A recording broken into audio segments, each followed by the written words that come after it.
اجمل طريقه للجمبري بتر فلاي هنعمله بطريقه سهله جدا وبسيطه جدا. معايا بوله فيها حوالي 100 جرام من الزبده او معلقتين كبار بالشكل اللي انت شايفاه. دخلتها على الميكروويف.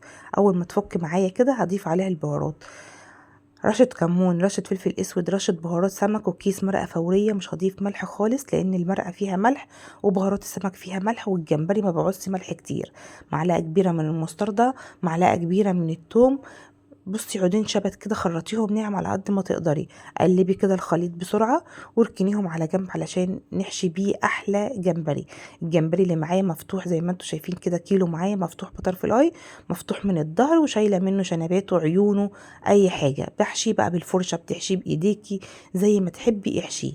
خلصي كل الكميه بالشكل اللي انت شايفاه، وبعد كده بقى معاكي ووك، معاكي صينيه اللي انت عايزاه. انا هنا حبيت اعمله في صينيه علشان تاخد نص الكمية، يعني بدل ما اعملهم على 3 4 مرات لا عملتهم الكيلو على مرتين.